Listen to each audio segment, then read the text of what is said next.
Let's walk through Psalm 6 fairly quickly. We begin with the title, "To the Choir Master." By now you know what that means. Belong to the music director's collection. With stringed instruments according to Sheminith. That must be a tune familiar to them, lost on us. A Psalm of David, so authored by King David. We're always going to ask, what kind of psalm are we dealing with? In the case of Psalm 6, it's very clearly a lament. It's often considered a particular subspecies of lament, namely a penitential psalm. In other words, a psalm in which the worshipper, the prayer, expresses repentance and asks for forgiveness. Now, it's a little debatable whether it's a classic penitential psalm, but I think it meets the standards. So we do well to consider it as a lament with a penitential subspecies, in the penitential subspecies, if there be such a thing. Let's have a quick look at it. We would love to try and understand what is the occasion. And remember, for Psalms, we're often going to find that it's a broad general occasion because specific personal references are often intentionally removed so that others who might be in different circumstances can pray the same words and have them apply to their needs and circumstances. But let's see if we can figure out what the clues are. We start in verse 1. "O Lord, do not rebuke me in your anger, nor discipline me in your wrath." What does that imply? That implies that the psalmist believes he could be under the anger and wrath of God, experiencing God's rebuke and discipline. In other words, that his circumstances could be a consequence of some sin that he has committed. "Be gracious to me, O Lord, for I am languishing, and heal me." So his issue could well be that he is physically sick.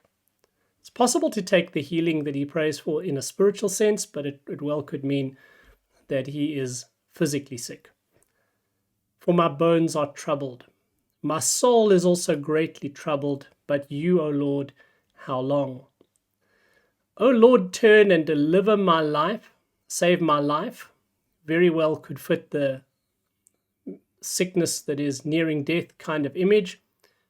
"For in death there is no remembrance of you, in Sheol," often a Hebrew expression that refers to the grave. "Who will give you praise?" So several clues here that he's physically ill and his life could be in danger from his illness. "I am wearying with my moaning. Every night I flood my bed with tears, my weeping, my eye wastes with grief, and it grows weak. An unexpected turn comes here because of my foes." So we've got 4 indications of his deep grief over his circumstances and perhaps because of his sin. And then suddenly he introduces the theme of foes. And then he elaborates on this reference to foes in the final stanza. "Depart from me, all you poale haven, workers of iniquity. All my enemies shall be ashamed and greatly troubled." So how do we make sense of all of this? I think at least the synthesis that makes most sense to me would be that the psalmist has sinned. He knows he's sinned. And as a result of his sin, he is suffering probably physical illness, and his life is in danger. And because of his physical condition, his enemies are threatening to take advantage of his demise. So his enemies are trying to capitalize on his downfall. And so it's a prayer that asks God to forgive him and to restore him and protect him. Let's look at it as we normally do, stanza by stanza. We'll see that there are 4 stanzas. Verses 1 to 3 is the first stanza. You can see the little bit of white space marking the editors of the ESVs, understanding that that's a new stanza in verse 4, 4 and 5, and then 6 and 7, and then 8 to 10. So we've got a beautifully balanced psalm of 4 strophes where the 2 middle ones are fairly similar. The opening stanza is a plea for mercy. It's a plea for mercy. "O Lord, do not rebuke me in your anger, nor discipline me in your wrath." when you look at parallel lines, in other words, the two phrases that make up verse 1, remember that's one poetic line, the relationship between them, even though they are obviously saying similar things, is that the second phrase, in some sense, builds on the first. And when you're interpreting a psalm, one of the things you want to do is ask, how does it build on the first part? Even though it may be parallel, how does it develop that thought? Well, discipline goes beyond rebuke. Rebuke is words, discipline is normally actions.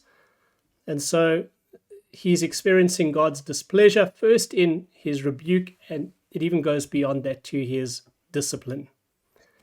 Be gracious to me, O Lord, for I am languishing.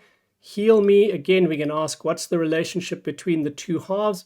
Be gracious is a general expression of mercy. So he's crying out for God's grace, his mercy in a broad general sense because he's languishing. Specifically, he wants the Lord to heal him. So the specific expression of grace that he needs is healing, for my bones are troubled. I am languishing is more general than my bones are troubled, and be gracious is more general than heal me. I want you to see this way that when you're looking at the two halves of a line that is synonymous parallelism, where they're very similar, the second half is going to build in some sense and add something new to the first half. My soul is greatly troubled, but you, O Lord, favorite question in the Psalms, how long? And of course, this is the question you're going to get in laments, because when we're in times of pain, one of our cries is why? And the other one is how long? How long is this going to continue?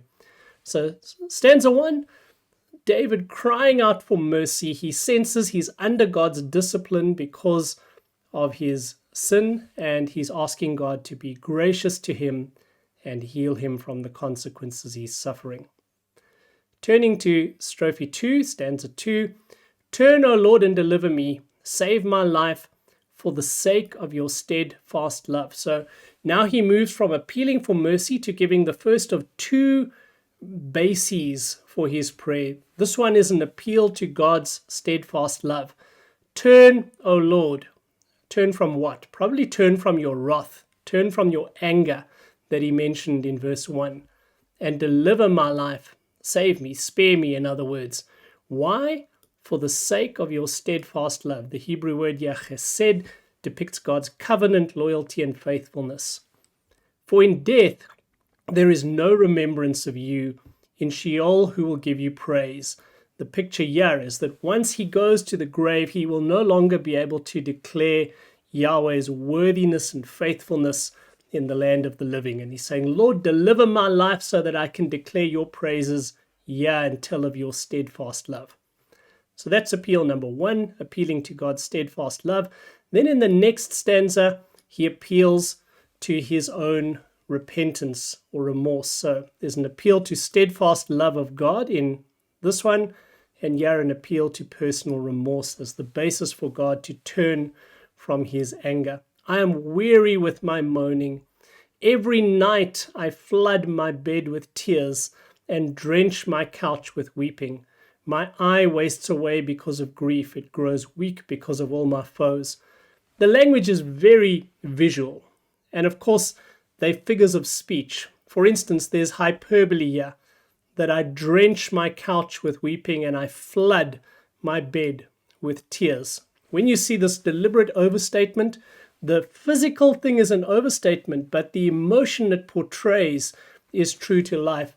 This is portraying the deepest grief as he is broken and weeping before God, that his bed and his couch, it's as if they're drowning in his own tears. So it's a picture of somebody deeply, deeply grieving. Notice again the relationship between the 3 lines here. I am weary with moaning. Every night I flood my bed with tears. I drench my couch with weeping. And the picture is intensifying as he goes along. My eye wastes away because of grief. It grows weak because of all my foes. So yeah, he introduces that in his grief, all his foes are trying to capitalize upon his vulnerability. And then the final strophe, verses 8 through 10, introduces a focus on these enemies that are trying to take advantage of him. But at the same time, he expresses his confident hope that God will save him, that God will deliver him from this crisis. So we've got, depart from me, all you workers of evil, for the Lord has heard the sound of my weeping. The Lord's heard my praise, heard my repentance. The Lord has heard my plea. The Lord accepts my prayer. Notice again the relationship between the two halves. Hearing is not as concrete and as positive as accepting. Do you see how that builds? The second half builds and adds a nuance to the first. All my enemies will be ashamed and greatly troubled. In the opening stanza, it was the psalmist who was troubled, but he looks forward to a future when God has heard his plea and accepted his prayer, when it's those who are trying to exploit his vulnerability who are going to be troubled and put to shame. They shall turn back and be put to shame in a moment.